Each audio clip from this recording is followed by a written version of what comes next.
you are living with this sense of grief before you have lost someone, you know, a sense of this anticipation of something bad happening. You can feel moments of happiness, but still feel intense grief.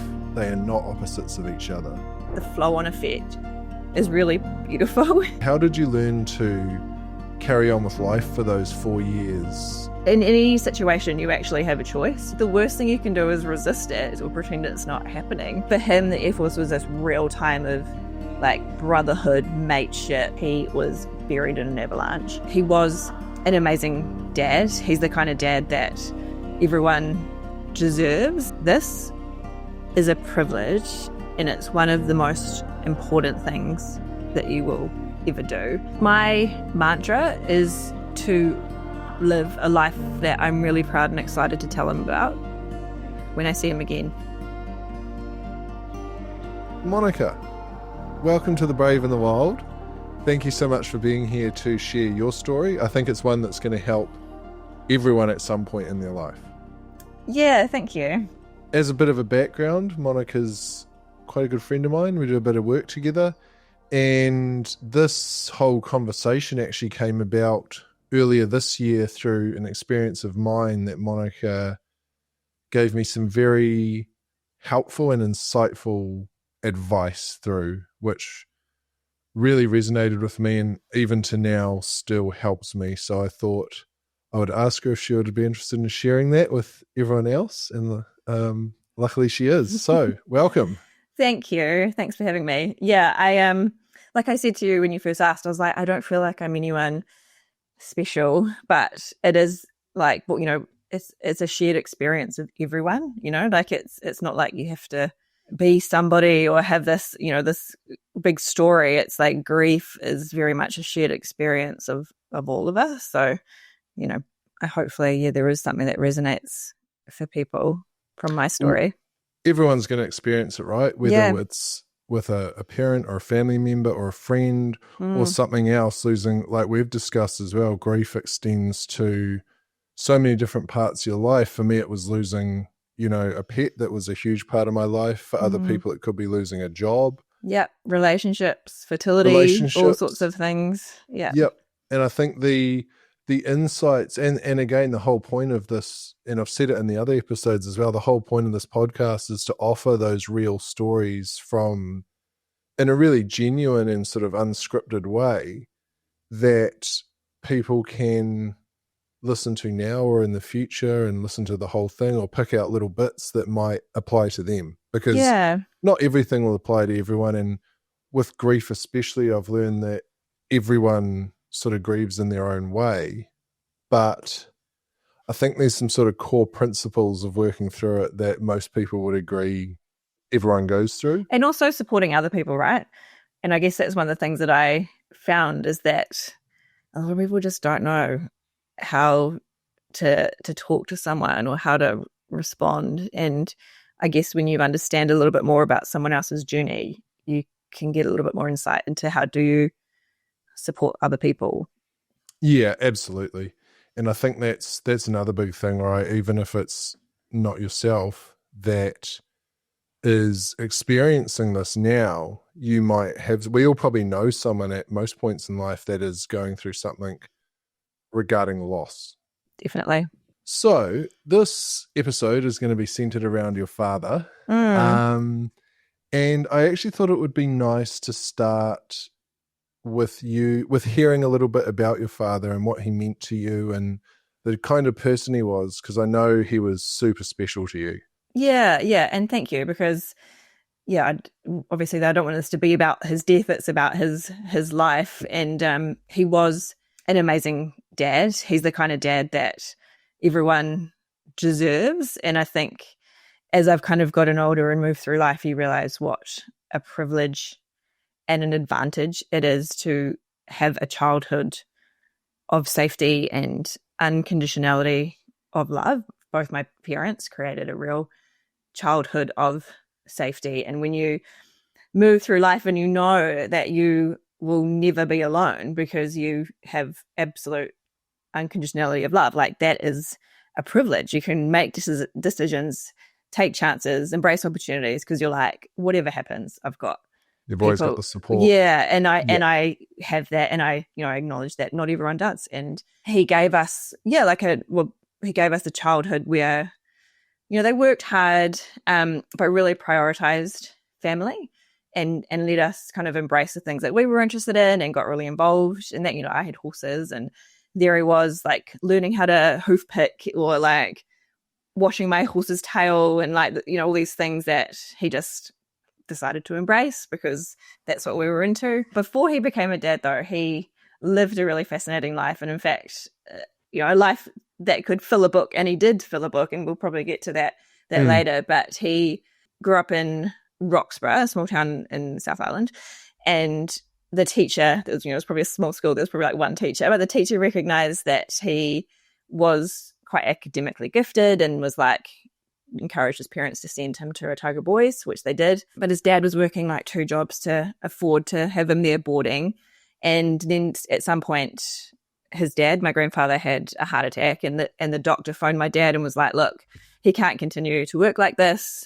You should think about leaving school. So when he was 16, he left and joined the Air Force. So then you're young cadet, and that's kind of like, you're looking for opportunity. And I think a lot of people think of military and they're like, oh, conflict. But actually, at that time it was opportunity. Like, he got to go through mechanics training, engineering, later then trained to be air crew, and then had these amazing experiences. The 70s and the 80s is probably the heyday of like the military forces, where you're actually doing some interesting stuff. They probably did a bit more back then than exactly. But it's also easy to forget, right, that the military, like, is not just conflict, it's also humanitarian work. It's a lot of aid work, peacekeeping, lots of environmental stuff, research. He spent 9 summers down in Antarctica, doing research stuff down there. Obviously, it was also the time of Vietnam, so he was kind of flying in conflict. But I want to kind of emphasize as well, like, the only medal he ever said anything about was his long service medal, because he didn't like that anything. He didn't want to acknowledge anything that kind of represented somebody else's suffering. So he for him, the Air Force was this real time of like brotherhood, mateship, traveling, like aid, assisting, kind of supporting other people, that humanitarian work. But yeah, just lived this kind of, like I said, there's this like endless stories of his adventures. And outside of that, he was parachuting. He used to do sport parachuting, like bought his own little plane, was jumping out of that with mates. Like, just a time where like he was living and just doing all this amazing stuff.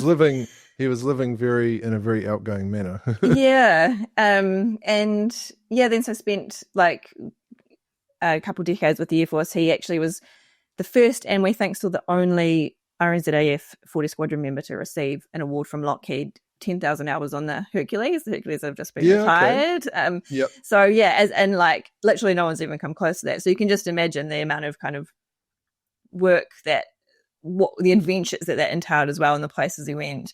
So just like had lived a life, and then at some point obviously was like, well, to be the dad I want to be, I need to be home a bit more. So left the Air Force so that he wasn't away so much, and then went on to retrain and became an air safety investigator.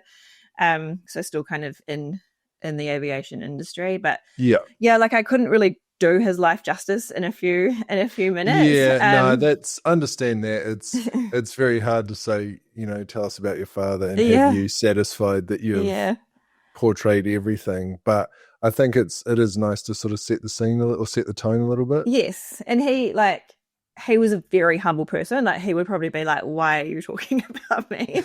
And that was actually part of the thing. Like, it wasn't until later and then I started having this kind of conversations with him, and he started sharing more, that I was like, oh my God, you were this whole human person, like life before you were a parent, and all these experiences. And he just was so low key, and we would be like, you realize that other people don't have these kind of stories, right? Like, other people haven't had these experiences. And he was just like, well, yeah, just that was my life, like really humble about it. I think it's quite easy to forget that our parents did have lives before us, or even when we were really young, that we never really were aware of. Yeah. If I often think about myself now, if I had children, I'd still be living parts of my life, probably in a different way, Yeah. but they wouldn't know that I do half the stuff that I'd go out and do and things like that. And I often think about that with my parents as well, that they had their lives, they were all doing the best they could. Like Yeah. and that's I don't know, I've reflected on that a lot in the last couple of years. Yeah. And we could be quick to judge, right? And there's we all go, oh, boomers with their mentality. And there is an element of truth in that, but also it's like they're all, like you said, they're just working with the inputs that they had, and that was the world that they grew up in. And shifting mindset is you have to have conversations around it before you just judge and assume that they think a certain way because that's just their age. But it's when you actually start to have conversations, you understand why they think a certain way, and you can kind of approach those conversations with less judgment. Yes. Yeah. And what do you think you inherited from your father? Or what did he pass down to you, if anything? Yeah, I'm just going to say all these nice things about right? But I mean, integrity was a massive one for my dad, and I would like to think that I have also got a real sense of integrity, staying very, very true to what you believe is the right thing, and I think that came through very strongly in his career as a safety investigator, where he was very committed, and you would hope so that the people who are looking at the safety of aircraft are actually very committed to safety. But he was challenged on stuff in that situation where corporate desires were in conflict with what was right and correct. And he put himself in situations where he was he could lose everything, lose a career over it, but he was very committed to doing the right thing. And you just do the right thing. You don't need to necessarily kind of make a fanfare about it. You just stick with the what is true and what and you believe in justice, and what is right and what is wrong, and you kind of don't be swayed. Even when you're not being seen to be doing the right thing. Exactly. Anyway. And I think that, I feel that strong with myself. I think with a lot of the stuff that's going on in the world, I'm very true to what I believe, and I'm not afraid to say that. I think that element, that curiosity for the world, we were really lucky, obviously, having someone who worked in aviation, that we could also travel when we were kids. And of course. And he kind of instilled that sense of there's a whole other world out there. You need to see the best of it, the worst of it, and understand actually where you fit in and how you can be a good person in that world. He was a very strong character, as in he knew himself. He never saw himself as a victim. He was always you are there's a lot of things in the world that you're not in control of, but you are always in control of yourself and your response. And of there were many things that happened in his life where he could have felt angry or that it was unfair, but when you have that sense of I'm in control of myself and my thoughts and my responses, that's focus on that. Yeah.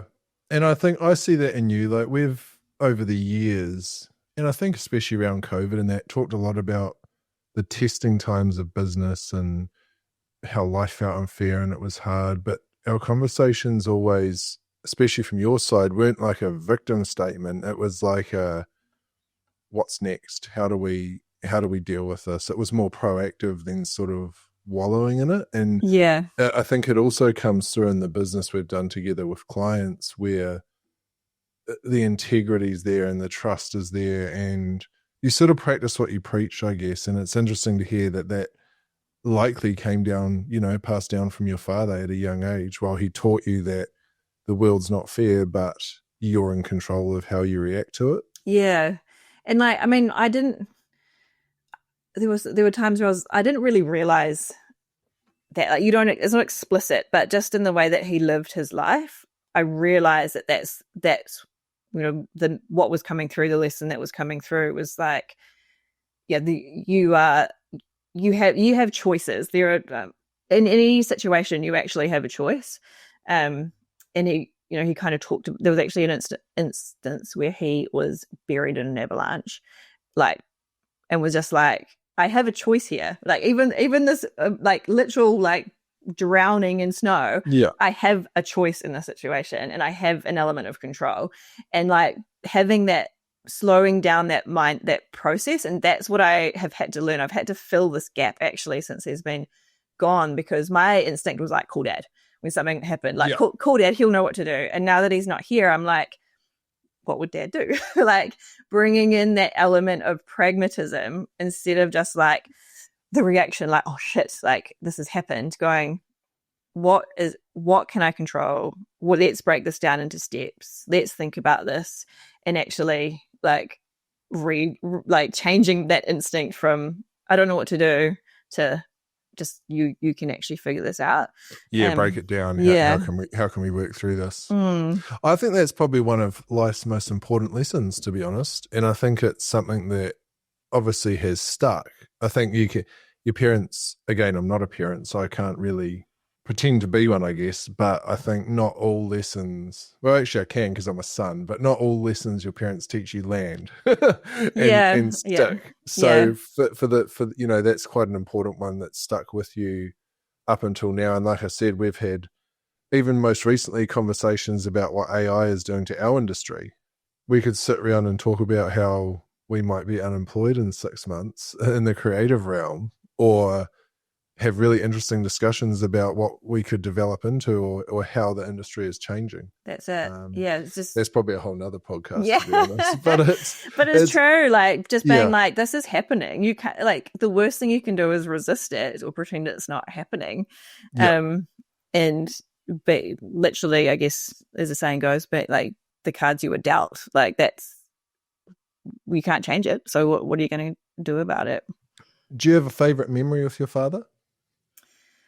Oh, that's a good question. I didn't put that one in the planning, so I've put you on the spot, and it may be hard to single out one, or is there something you did often with your father that really sticks out as being awesome? Yeah, I mean, like I said earlier, he was just present, and I literally remember a woman coming up to me and being like, "You know that not many dads are here," and he's like, "Your dad is here," and I was like, yeah, true. Like it kind of clicked where, and don't get me wrong, like my mum was very involved too. I'm not just, but just in case she's listening. Yeah, just in case she's listening. But both my parents, but I, especially dads of that generation, I think that I can look at some people, friends from that time, and think that they didn't quite have that.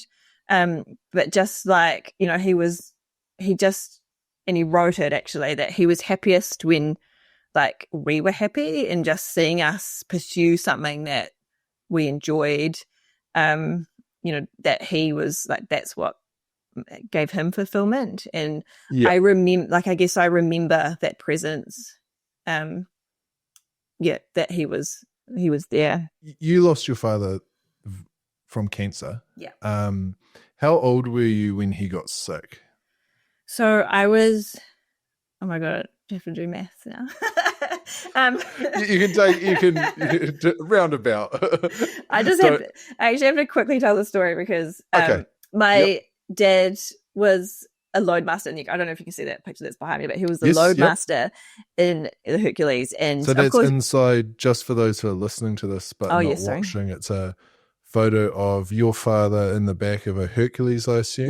With the back ramp open and down in the air. Of course, you have to do a lot of calculations and everything because you're like the balance and the load, and when at my dad's funeral, one of his friends came up to me, and he had been a friend in the Air Force, but he went on to become a maths professor, and he came up to me and was like, "Do you know that I would get your dad to check my calculations?" And I am terrible at maths, and I have these memories of my dad like trying to help me with maths homework, I actually stopped math from for form because I was actually useless at it. But the patience he must have, and the restraint he must have had to help me with maths calculations, just being like, why don't you get this? But that's also who he was. He was like, patient and came with very little judgment with that kind of stuff. But anyway, back to the maths question. I was like in my mid-30s when Dad first got diagnosed. I'm not sure how to ask this tactfully. Can you, if you're comfortable with it, talk me through the experience of finding out someone who's such a big part of your life that you look up to, that taught you all these amazing things, to find out that sooner than you expected you'll lose them? Yeah. Well, it was shocking at that time because his initial diagnosis was basically the surgeon was like, I'm cancelling my everything else on Monday and you're coming in for surgery. If you don't have the surgery, you've got 2 weeks. And that was like, I mean, I don't even know if any of us comprehended what that meant.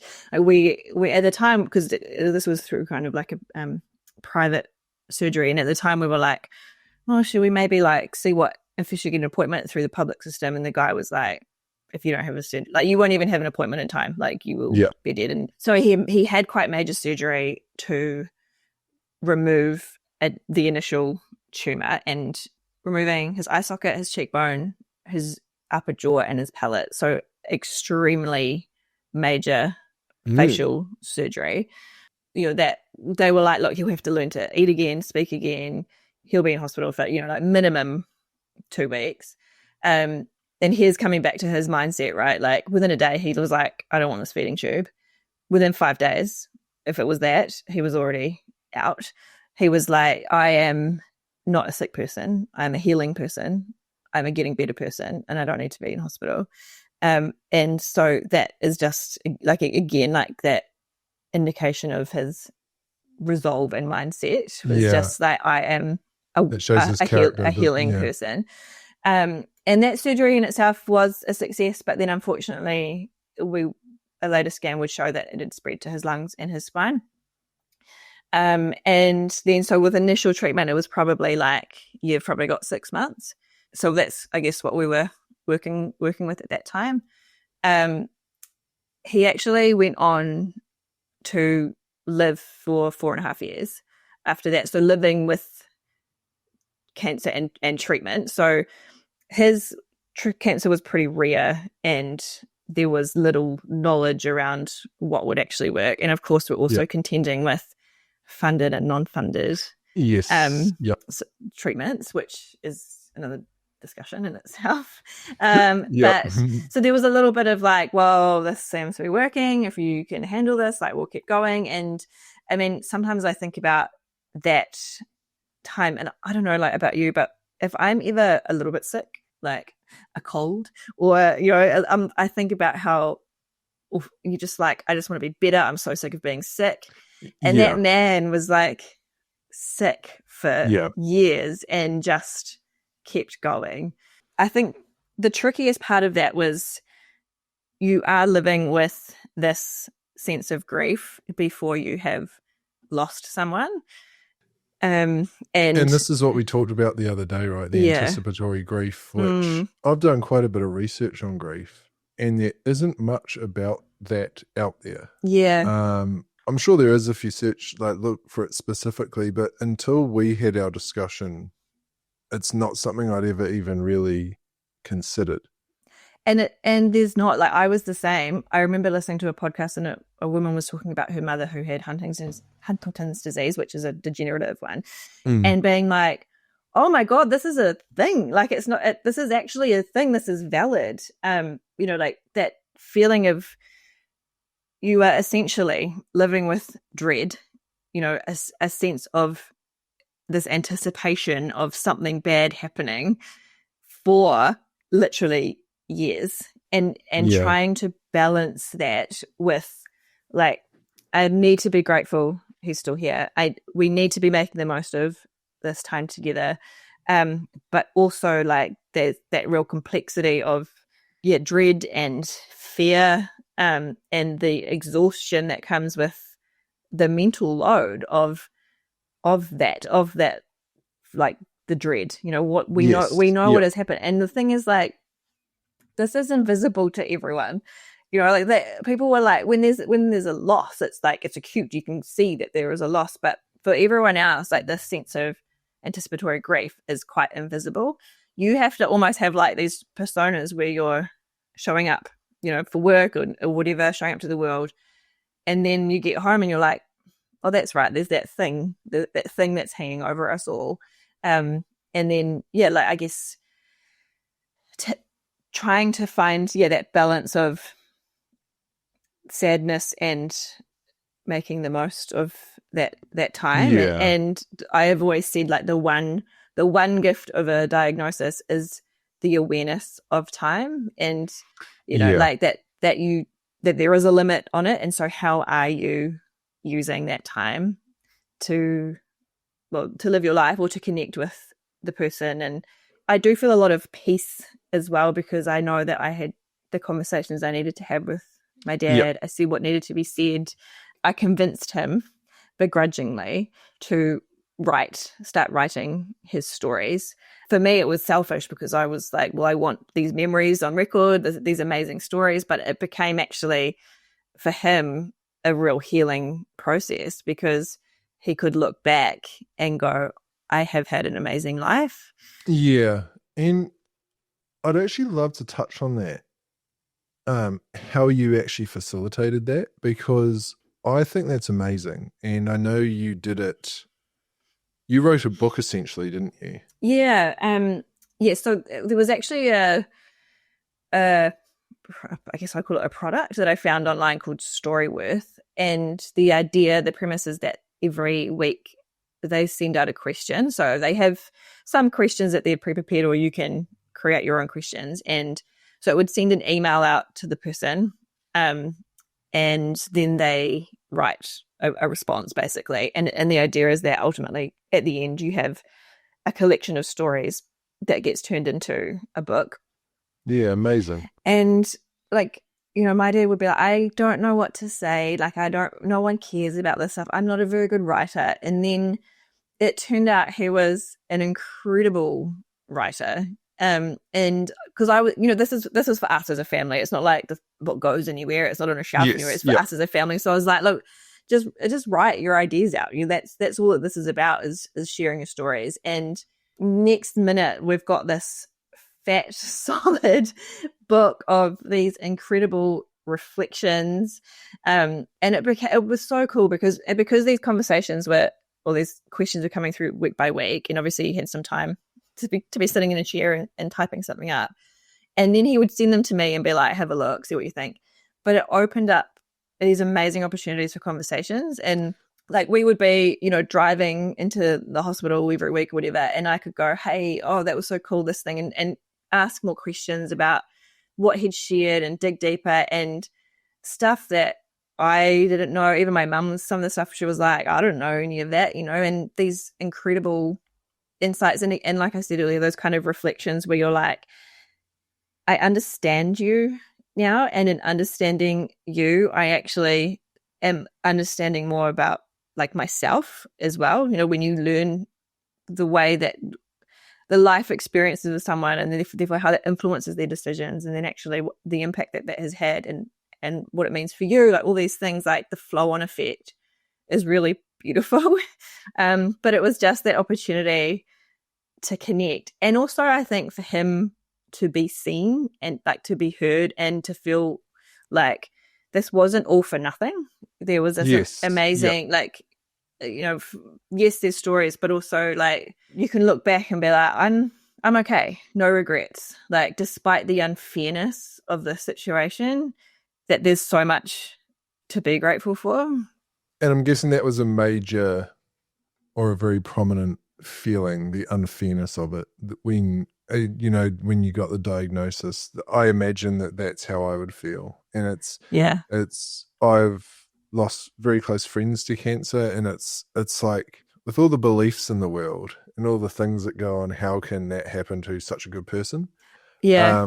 So I imagine when it's your father, that's sort of doubled down on. Yeah, and like don't get me wrong, it's the natural order of things, right? Like we Yes. we lose our parents, and there's a very obviously I want to acknowledge that that where there's complex grief, where you to lose a child or to lose someone young, like Yeah. it's different, and I absolutely appreciate that, and I would be the first to say he got to live this amazing life, and I think everyone deserves to have a long life. But I will admit, like there was times where I'd be, I don't know, like you drive down the street and you see someone smoking a cigarette, and you're like, Yeah. why not them? I know that sounds Yeah. awful because it's not definitely not up to me to decide like who, but I remember thinking like, why the man who lived this healthy, productive life, contributing, never smoked a cigarette in his life, barely drank, like was healthy. Why would that happen? And it just, that is, I think, it's unavoidable to have those I feelings. think it's human nature. I Yeah. think everyone would have feelings like that they even thought, oh, I probably shouldn't be thinking that. But it's like, Yeah. that's how the brain works, and that's how life works. Yeah. Just going back to the anticipatory grief. I think that's how you say it. We anticipatory grief. Do you think working through the stories and creating the book with him helped you with that particular stage of grief? Yeah. I guess I was going to ask you what you did. I mean, it's unavoidable, right? And it's something that you're not going to magically fix before you lose him. But how did you learn to carry on with life for those 4 years with that persona or undertone of, I feel like for me, I'd almost struggle to enjoy life because I'd always come back to, oh, that's right, that's going to happen. Yeah. And during that time, like on reflection, I had a lot of anxiety. I didn't really want to be far from home because I was like, oh, if something happens, which is like unfounded. And also through that period, we had the COVID lockdowns. And so Yeah. add in there the fear of like, if something happens, would we even be able to see him, be with him? Yeah. And, I have so much compassion for anyone who did go through that period and wasn't able to be with the people that they love, because having now gone through that experience, I'm like, that was inhumane. And it makes, probably one of the worst events of your life that much worse. Yeah, and I can't imagine it. Yeah. Yeah. And but obviously that sense of, and also during that time we were so restricted, I was like, this is when we need to be living, or where he needs to be able to live, because there's not much time, like, and and now I don't want his last years to be like just confined to this. Obviously when you're sick, you don't want to be out in the world either, but that sense of like time is ticking. And also, this sounds really odd, but because there was the time kept getting extended and we were like living with not a deadline, I think it would almost have been easier if they were like, look, a year, and you go, okay, we've got a year to work with. But then it kept extending, which was great. It was great. We had all this time with him. And I think, but also equally, there was absolute gratitude for that time. And like I said, the awareness of the importance of those relationships and those conversations, and showing appreciation and communicating love and appreciation for the people who do matter, and not just the people who are going to be departing sometime soon, but also like everyone, like how we it kind of shifted, I think, where you're like, how am I appreciating the people in my life, my own life, because as the saying goes, tomorrow's not guaranteed for any of us, but that awareness kind of makes it a little bit more real. Yeah. And actually, I was going to make a point that putting aside having a terminally unwell family member, COVID for a lot of people created so much anxiety and so much uncertainty that I really feel for you that on top of that, you were dealing with all the other stuff. And like at that time, as you know, I was living alone, and like thinking back now, I'm like, how did I get through some of that. Like, obviously I wasn't alone. I had family and friends and that. But again, it's like that mask, like you show up for work or whatever, and then at the end of the day you're like, like I don't really have anywhere to offload some of this other stuff that's going on. Yeah. So again, looking at that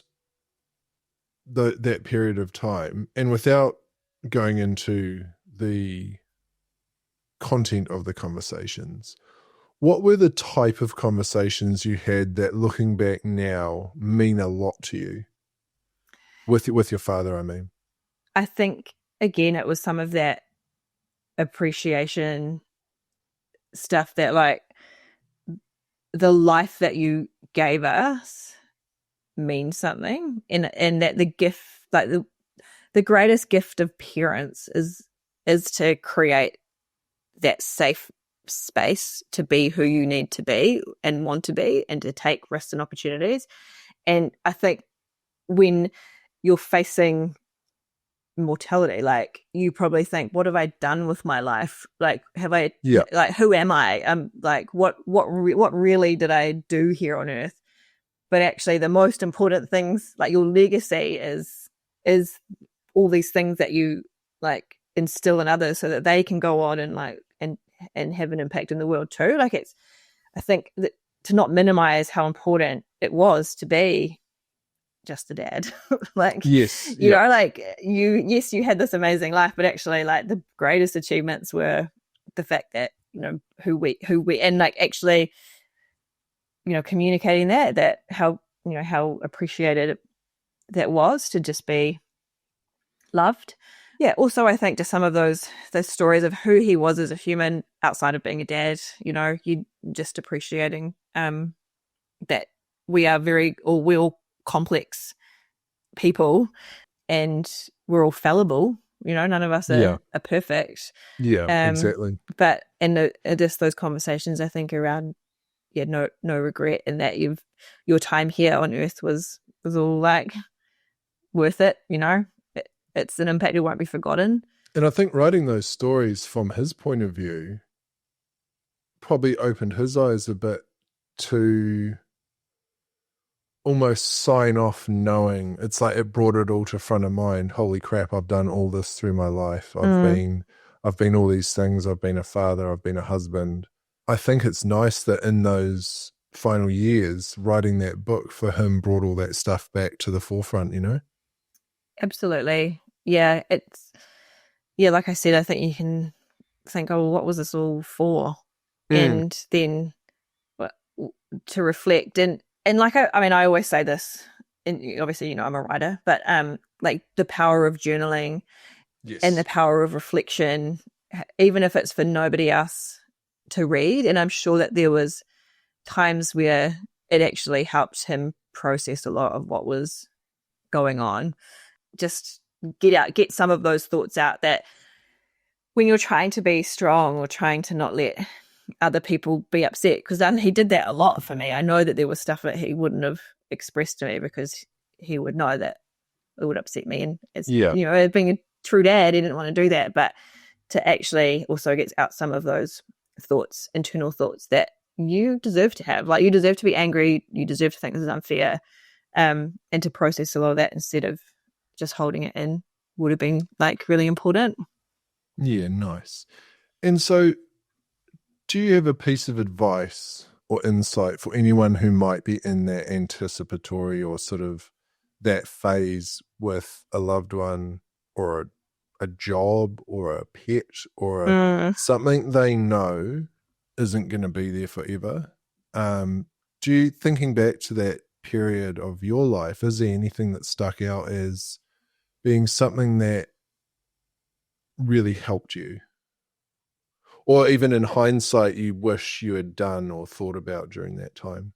Like I said, those conversations really brought me a lot of peace. Because I don't look back and have any like guilt or regret. And that is massive. You know, like after someone is gone, well, I think guilt and regret is probably very much a part of grief. But having that element of peace. And again, it's probably just like we were talking earlier around those, like, your response to stuff like this is happening. Like, there is Yes. only one way that this is going to end. Like, don't run away from it. Be present in it. And I know that sounds a little bit like kind of big picture, but it's true. You just, like, it's happening, and Yeah. the best thing you can do is like actually experience it for all that it is. Yeah. And that's true to a lot of parts of life. I think one of the big lessons I've learned actually from therapy over the years is anything that's really hard in life, anything you're going to struggle with, the more you fight it or push it away, the stronger the stronger it gets, but also the more it will impact you. And I'm talking from very minor things that make you uncomfortable. Learning to sit with them takes their power away, right through to, the worst end of the scale of losing people we love and care about and things we love and care about, and almost accepting it. Well, not almost, actually accepting it, rather than, like you've just said, that is the only possible outcome here. Yeah, it's true. Is that as hard as it is, that acceptance piece? And there was a point quite close towards the end where I was like, this absolute realization of death is just very much a part of the human experience as living is. Like, it is unavoidable, and we have a choice to actually be fully present in that experience as much as we were in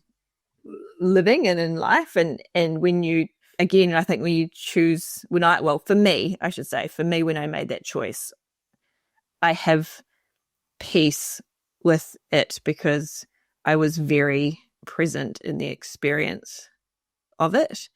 And there's a quote that I kind of came across, and the gist of it was like, death isn't always neat, and it doesn't actually owe us that.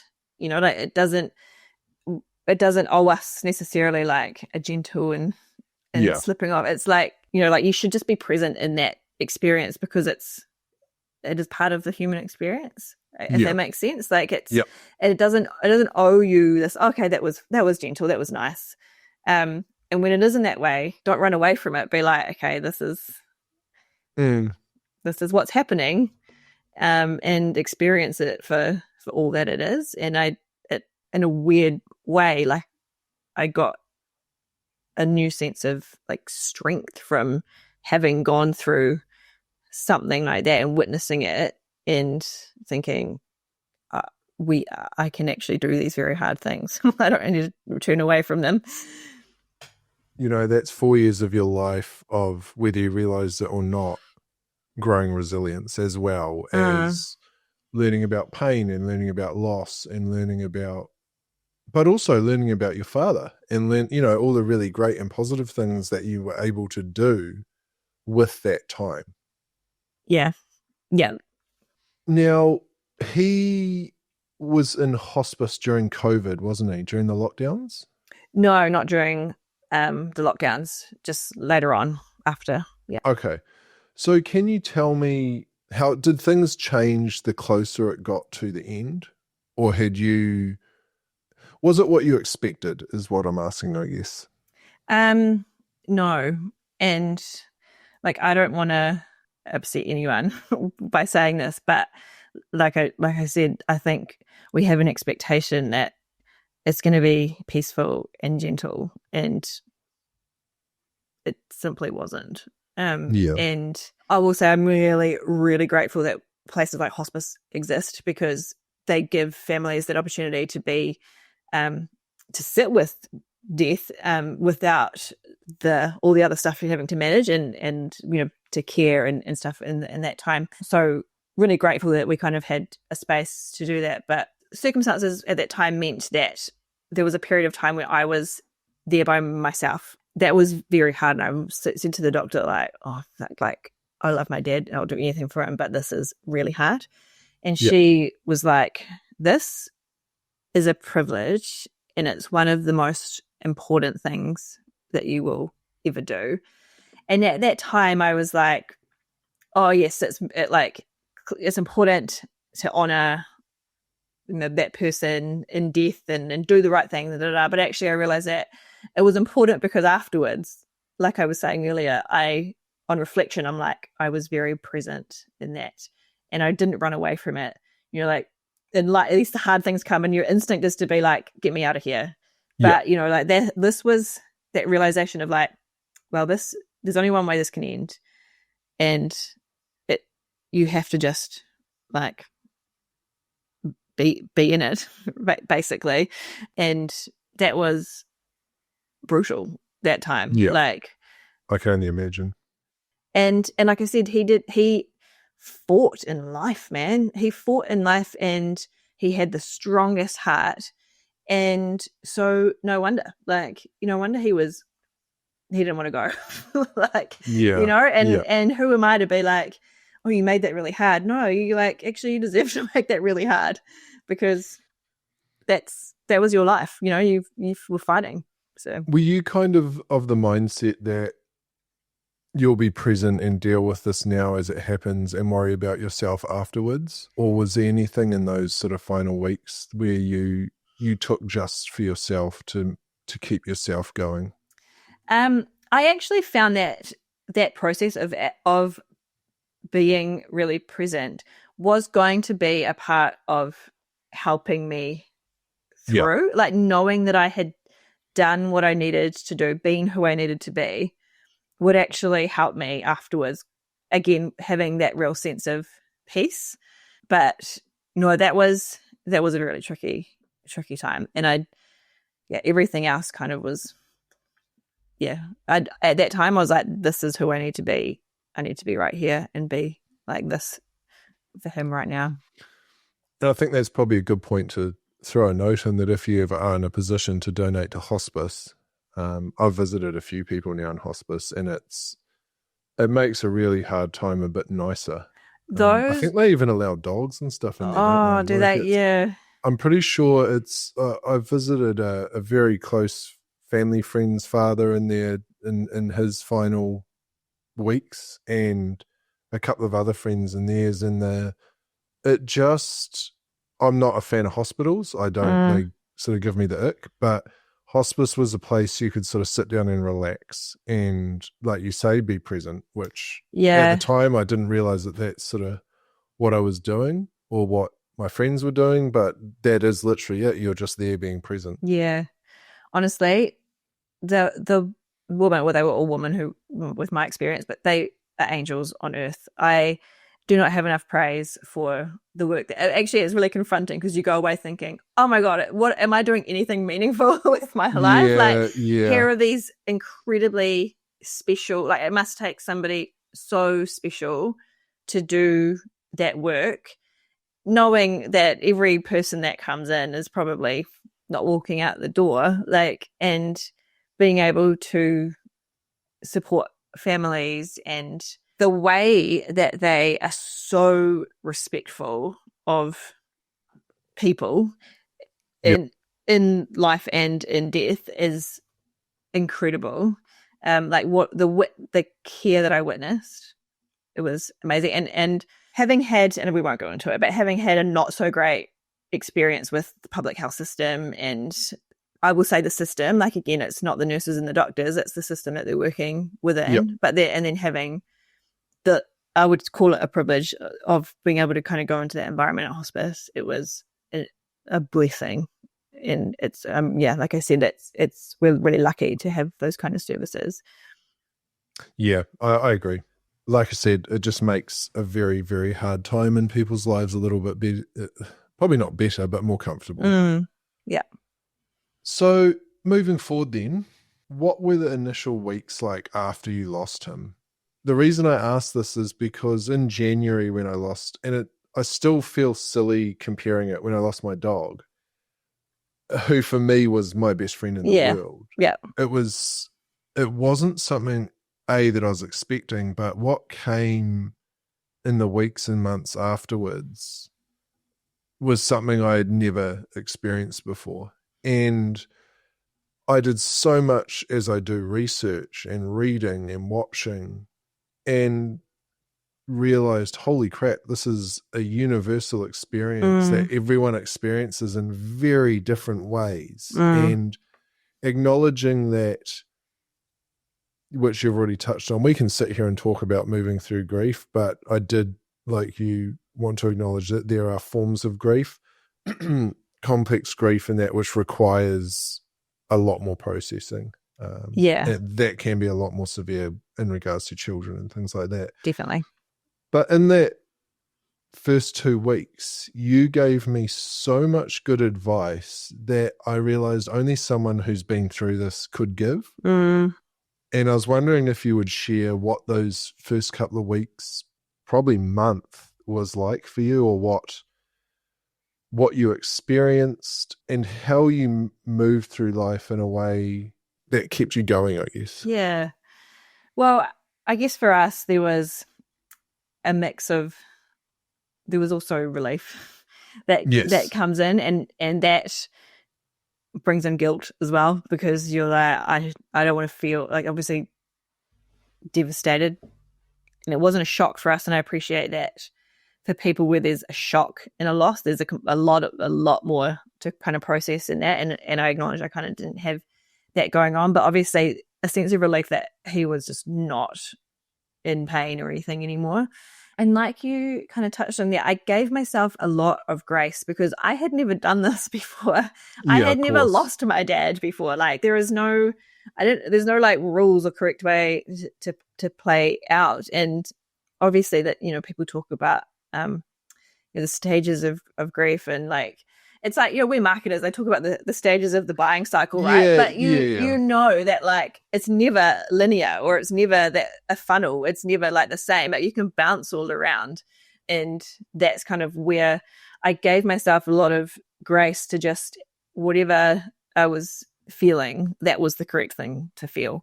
And I didn't kind of put any pressure. And I feel for anyone who has to suddenly go back to work or anything, because I was lucky I can kind of give myself the space that I need, because life is really trying to very quickly move you on, and all you want to do is actually stay in some of that sadness for a while, and you were allowed to. Yeah. I remember a friend of mine, her father passed away not long ago. I was messaging her after, just kind of checking in, and she was like, I am obsessively watching the recording of his funeral. She was like, is that weird? And I was like, I don't think that's weird, because the world is trying to move you on really quickly, and you want to stay in those moments where the last time you were close to that person, the last time you were celebrating that person, of course your mind and your body is actually trying to return. Because like grief, there's an element of yearning in grief, right? Like trying to find in the physical world, like trying to find that person or thing that you've lost. So staying close to the time when you were last with them, of course it makes sense that that's what you want to do. That time is really tricky, because there's also these really pragmatic things that you need to do. Like after someone dies, it's awful. Like all the pragmatic decisions and paperwork and everything, and you're just like, it's overwhelming, but trying to find that space of like letting myself feel a lot of the feelings with no judgment on it. And I know we've kind of talked about that a little bit as well, is that you start to judge your own feelings. Like when you start to feel better, or you might laugh at something, and then you're like, shit, I'm supposed to be sad. And there was definitely a moment where I was like, grief and happiness aren't like opposites, they coexist, they don't. I've got a couple of messages here which I wanted to read, if it's all right with you. Sure. These are messages you sent me, I think about 2 weeks after my dog died, and I think I actually screenshotted them, because I think at the time I read it and thought, these are so helpful. This is the insight that is calming. I think the conversation was me saying to you something along the lines of, I felt better this morning and now I feel like shit again. What's going on? Why am I going up and down? And your response was a series of messages that went, I wanted to hold on to being sad for as long as possible because feeling better meant that I was moving further away from a time when he was here. I had to really learn that two things can be true at the same time. You can feel moments of happiness, but still feel intense grief. They are not opposites of each other. The thing I realized with my dad, and by the way, grief is grief, whoever you're grieving, so I'm totally fine with relating pet loss to human loss, is that my grief and sadness and how much I miss him is the same whether I let myself be happy or not. Whether I have a good day or a bad day, it's the same even if I don't have a good day.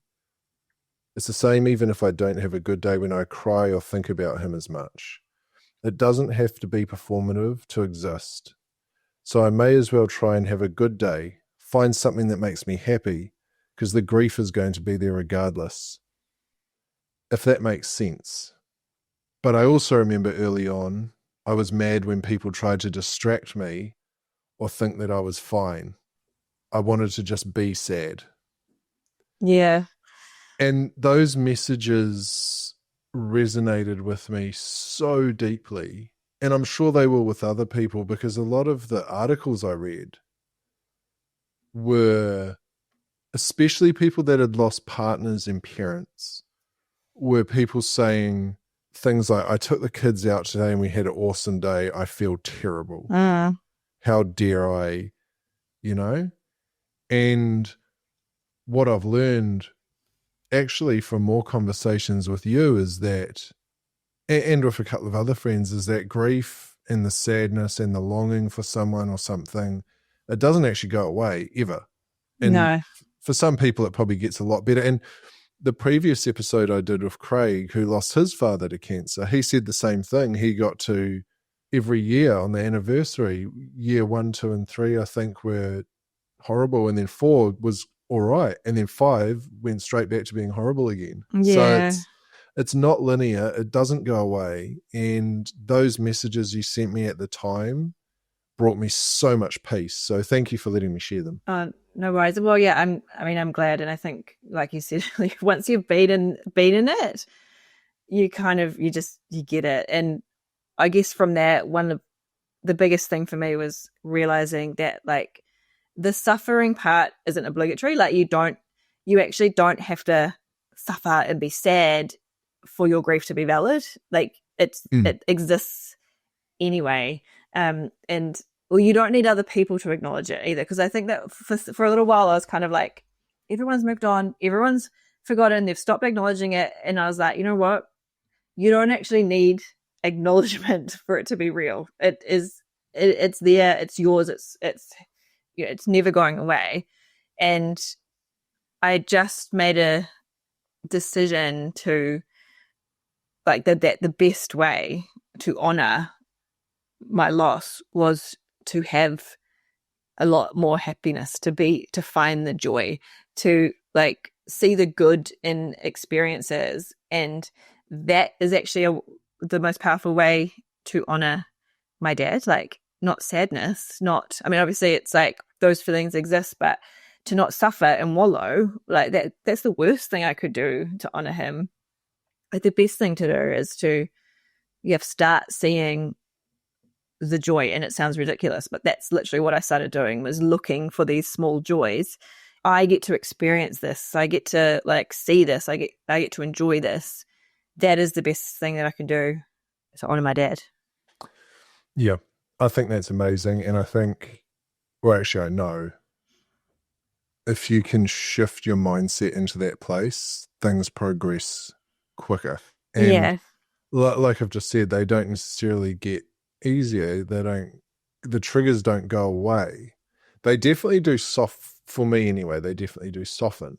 But especially with family members, it's there forever. And you just learn to live with it. And we've talked about this as well, where I was like, I actually really love that I still get sad. I actually Yes, love that's right. that Yeah. I cry about that. Sometimes it will trigger me and I will cry because I want to have or still have those memories and still have those feelings. I miss him and I miss these things and I want to still miss him, because I don't want to get to the point where I don't have those feelings anymore. So actually when it comes up, I let myself Yeah. be in that. I don't fight it or try to stop it. And I feel a lot of, I don't know, like I'm grateful for it. I actually appreciate having those feelings that do come up and just being able to sit with it. And it also shows how much you loved him. Yeah, exactly. And whatever is that saying is, it's better to have loved and lost than never Oh yes, loved yeah. at all. Well, But it is it's accurate. It is yeah, accurate, and that's the thing. If I think about all the things I've lost, a lot of them actually now in hindsight didn't matter that much. Whether it was work or a relationship, or there was definitely some that did, but there's losses in life that really shape you and change you. And unfortunately, when it comes to parents, especially, everyone by nature will experience that. when somebody older dies, often you'll hear like, well, they had a good innings, they had a good life, which Yeah. is true, right? But it doesn't invalidate your loss. You don't know life without your parent. Like, of course No, well, it's that's it. tough. And again, like, I don't want to, diminish. I know that there is like you said, that kind of more complex grief with and situations where there's the nuance and context around it is different. But yeah, there's there's no like hierarchy of grief. No, there's not, and there's so many different ways to manage it. And it's also something I said in the episode with Craig that, and I'm actually guilty of it. I used to get someone say to me, I'm dealing with this, and I'd say, oh, that's grief. Here's a photo of the cycle of it. And now I feel quite bad because I looked like, I think the exact words I used in Craig's one was, there is all these stages of grief, quote unquote. Most people experience most, if not all of them, in very different orders and to different levels of severity. I think it's worth noting, like you said, with the complex grief, that when it has gone on for a very long time to a debilitating level, there's, professional options, therapy, psychologists rather, that can help you work through it. I think even in more minor grief, sometimes it helps to talk to a professional if you feel that it is really impacting your life for a very long period of time. Yeah, definitely. Like we said, sometimes it's the first time you've experienced this. Like, of course you need someone to talk to about it. Did you find that what you were going through impacted your creative, because you're a creative, I think we've mentioned already, you're an awesome writer, you're a copywriter, you're a very creative person, you're very outgoing with your creativity. Did it hinder or impact your ability to create? It's a little bit like having a brain injury and your mind fog. I was at the point where I was like, I don't even know if I can do my work anymore. Because you also, like, you've just spent weeks convincing yourself that like nothing else matters except for like these people that you love. And so then to try and be like, okay, I have to find motivation again for work is quite tricky. I remember, I mean, like I said earlier, I didn't have to rush back, and that was something I'm grateful for. I just cannot believe that. What do we have? Like, I think it's like 4 days bereavement leave or something that people get to take. It's unreal, yeah. So actually, like, being able to give myself that space was really helpful. And I had a lot of my work is project based, so I was able to just stop taking on new projects. But then I did have several clients who were kind of ongoing work, and they were like amazing. They were they're the kind of businesses who genuinely put people first and never once. Well, they were just like, when you're ready. And that's what I had to do. I remember thinking, like, do one thing. And like Elliot, my partner, one day was like, do you think you might feel like you're going to be able to work? Not because he was like, go back, make work, but more like, how do you know? Like how, Yes. and I was like driven by the fact that my dad would have been like, get back out there. You are not like throwing all of this away, everything you've built, like just get going. Get like, so you have a choice, like, come on. And I remember just being like, just do one thing, just like do a thing. And luckily, because I had some of those clients who, like, I knew their business and I knew I could do one thing that didn't really require a heck of a lot of new creativity. Like coming back again to those things, like you have to like feel, you need to feel new things because you spend so long feeling sadness or feeling almost nothing. How do I feel things again? And going in search of some of those things that do help you feel good.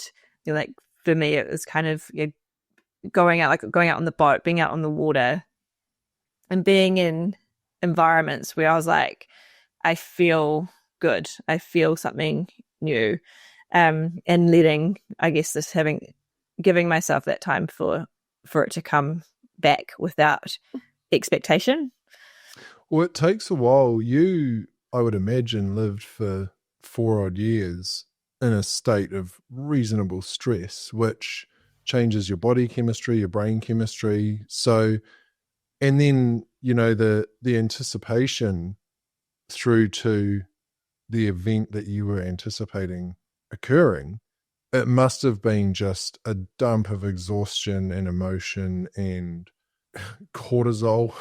Yeah. And I actually know through completely different story for another day what it's like to live for years in a state of really high stress where you're in that fight or flight mode and you're constantly battling to suddenly cut that stressor off or have that stressor not there anymore, and thinking, well, I thought it's like a light switch. I'm like, shit, I'll feel good once that stress is out of my life. But actually, it can take years for your body and your brain to recuperate from that level of stress. And I didn't realize that all those years, I didn't realize the impact it was having on me until it was gone. And again, like, I mean, my dad would be gutted if he knew that was like what had happened. But like, once, you kind of move on a bit and get back into things, I was definitely a bit more productive. And, because I didn't have this other thing. Like, I didn't have this, it was like, I don't know, like a cloud, I guess, that's kind of like always there. And it is like a weight being lifted. And it's another conversation we had. I think I messaged you something along the lines of, I've got this headache that won't go away. My brain's foggy. My vision's blurry. I can't, I'm not sleeping. Is this fucking normal? And almost word for word, I think your reply was, absolutely. I felt like I had a brain injury and it takes months. Because I remember I was lying on the couch thinking, it's been a couple of weeks. Surely I'll start feeling better.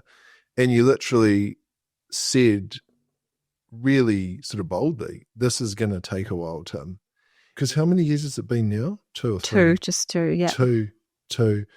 I'm guessing it's something that's still quite fresh. And that was actually leading into my next question of, how are you now? How have you learned to live with it and celebrate it rather than get stuck in that sadness, but still allow yourself to feel that, which is a way of honoring him, right? Yeah. And you're right. I was so tired. I remember like going to like naturopath and even I went to this amazing woman who her name is Dr. Amy. She is a chiropractor, but does a type of practice that's like not with manipulation. And I won't go into it too much because you might think it's a bit woo woo. But Has it got crystals? no crystals. Okay. And let me just say that I have sent some skeptics to her, and then they are Yep. like, "Holy, this is legit." But anyway, I went to her because I was like, I actually feel like my body is physically stuck in that hospice room, like sleeping on an armchair. Like I felt like physically like I was stuck, like that energy was there.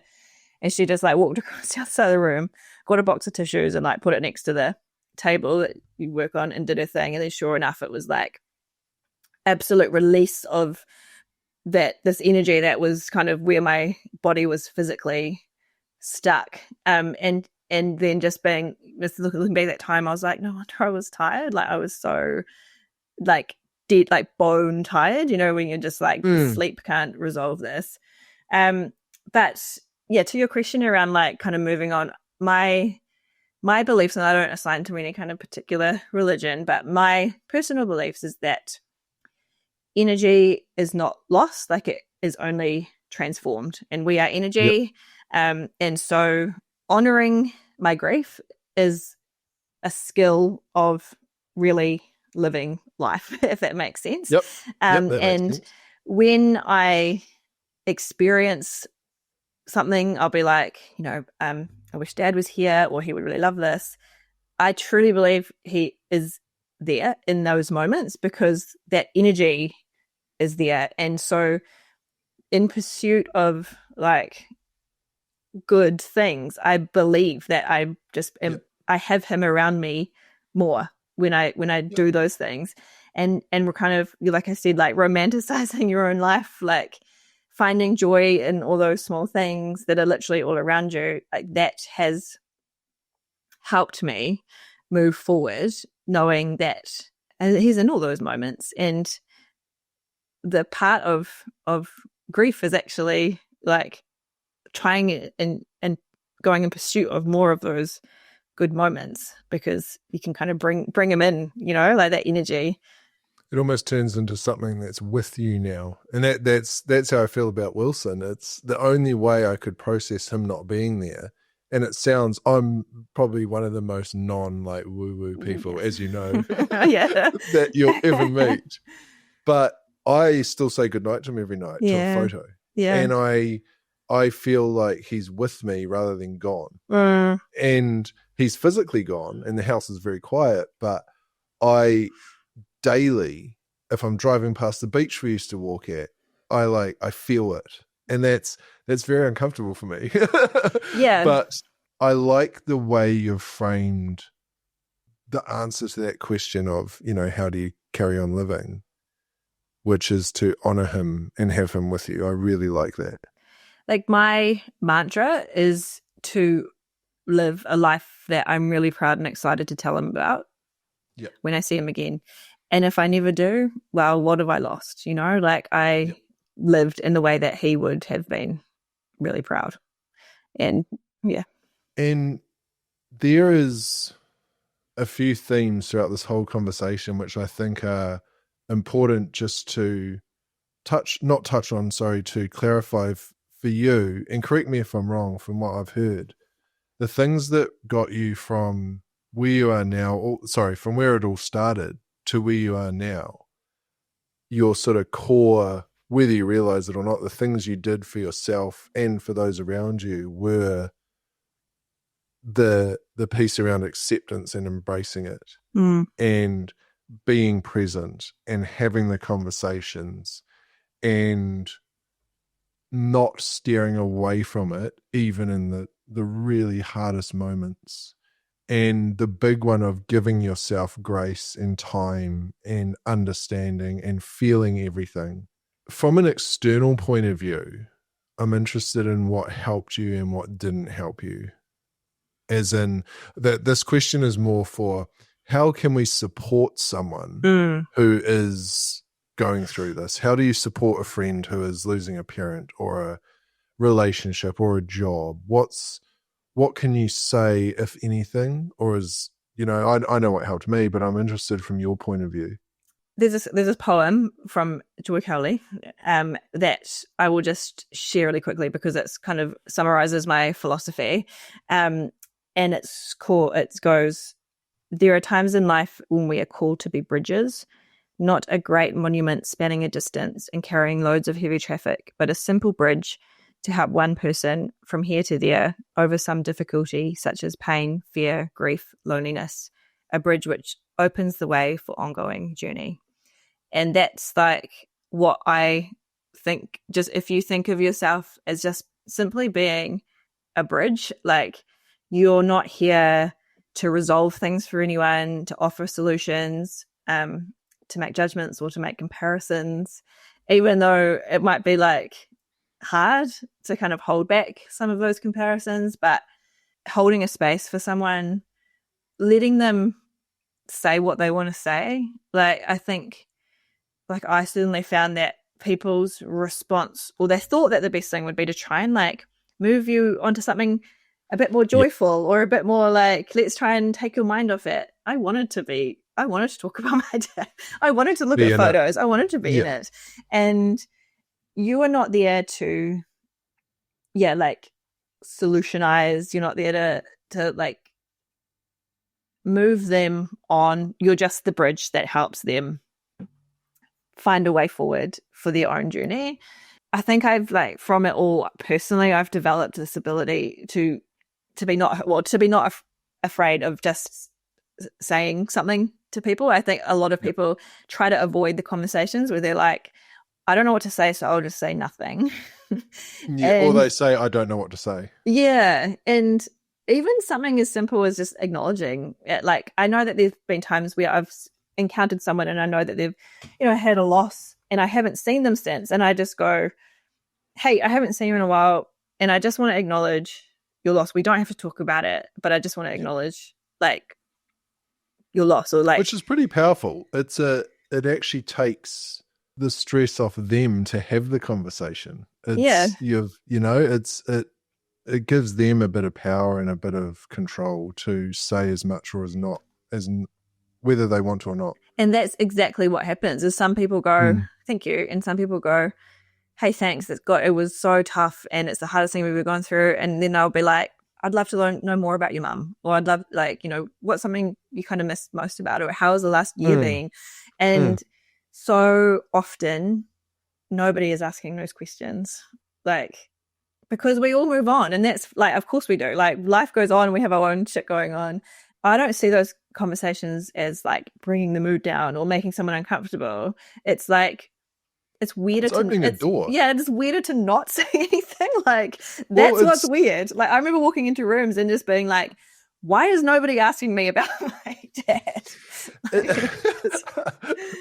It's like offering that bridge, right? And they can walk as far across it as they want to. Exactly. Or they can turn around and walk away. But you've opened a line of communication, and at the same time you've said, I'm here for you. Yep. Which sometimes has very little meaning in the way it's said, I'm here for you. It's like, I don't know what else to say. I'm here for you. With Wilson, like, I remember, like, he was important. He mattered to you, and he deserved for me to just... We're not ending this podcast with me crying. You have to cry at some point in this podcast, but like, he mattered. And so it wasn't just like, hey, sorry, Tim. It's like, I needed to keep checking in because he fucking mattered, like, and that's all the messages sometimes as well, is like that you're not just like, oh yeah, sorry, obligatory, condolences. It's like, this is so much bigger than that. Like this, that it's like, how are you? Like, how are you going? Are you okay? Like, actually checking in with people and just letting them give you what they want to give you. And I think that's probably what I've learned as well. Like, just be that bridge. Has it changed how you look at life or how you see your future? Like I was saying, I feel like I'm gonna cry. Like, my dad wasn't ready to go, and he wanted to keep living, and he worked so hard. Sorry, my cat's just joined the chat. That is absolutely fine. He worked and then retired and then got sick. And although he'd had this incredible life, obviously earlier, that idea that we wait for one day, we wait for a time where we can have more freedom or we don't have to work, like, don't wait to just like enjoy life. And it's not even necessarily like the big things, but also like those small joys, like find the joy in your life because it's not guaranteed, and don't wait for retirement or don't wait for like a certain time where you're like, oh, finally I can do things I want, like do them now.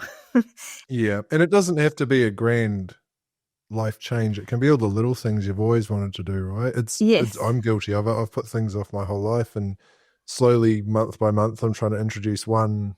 You know, at the moment, it's getting up and going to the beach before I look at my phone in the morning. Yeah. Like it's tiny things that actually will add up. Yeah. And like, you know, he likes simple things. And I think I've brought a lot of that into my life where it's like simplicity, and you just focus on your own happiness, your own contentment. Don't always be in pursuit of more, like just like enjoy that simplicity. There's a lot of ease, I think, that comes with that, but also the accepting of the entirety of the human experience, right? Like, and not to get too deep, but like the making of us is also in some of those really hard moments, and not running away from that, because like that hard stuff is often what kind of cracks us open and helps us find ourselves, you know, like, and to not run away or to kind of fear some of that stuff, the hard stuff in life as well.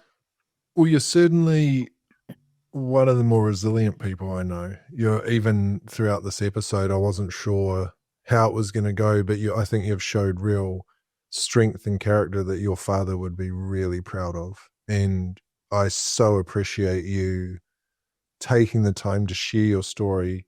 I know, like you've just said, it's part of the human experience. Every human will experience, there's literally no getting around it. Every human will experience loss. And I think your words and insights will help people, even if it's a small part of their experience that they can relate to and acknowledge. Or for me, you brought me peace in the fact that what I was going through was normal, and not to be afraid of it, because that just adds such another heavy layer. Whereas if you can accept this is happening, it's going to happen, and everything that comes after it is also going to happen, whether I like it or not, and I probably can't control most of it. I hate to say it, but like, strap in, and it's coming. So I don't mean to say that in a lighthearted manner, but I mean, you can't control it, and that's a big lesson in life. And sort of my takeaway from this conversation is be open to it, control what you can, and for the rest of the stuff, do your best. Yeah, exactly. It's all valid. It's all valid. Like, let yourself feel it, but also don't let yourself kind of get stuck in that suffering, because you don't need that to validate your feelings. You're right. And that's actually one of the points I missed out when I was clarifying the takeaways before. One thing you said that actually stuck with me was finding the little things in life that you enjoy to get back to that normality and bring your everything from your brain to your body back into the direction you want it to be going in, moving away from the period of immense stress and sadness. Go fishing, go for the walk on the beach, read the book, go for the coffee, or do the work project with the clients you like and know, rather than taking on new massive projects which are stressful. And those little things are the nice way to tell your brain we can start living in a different way again. Yes, with grief. You know, it's not about getting rid of it. It's about having it with you and all that stuff as well. It is. And I think that's actually a really good place to finish this conversation, that it is always with you, and there's a million ways to process it, but it's unique to everyone, just like life. So thank you so much again, Monica. And I also wanted to mention your business, Mark My Words, which is an amazing, if you need copywriting, creative, social media work, all that, look up Monica. I've worked with you for how many years now? A lot of years. And Yeah, a long you're time. just so good at what you do. And I can see now after having this conversation why I like working with you so much. It is the integrity and the trust and the creativity and the being present. So yeah, I Thank really you. appreciate you, and I really appreciate your time. Thanks for having me.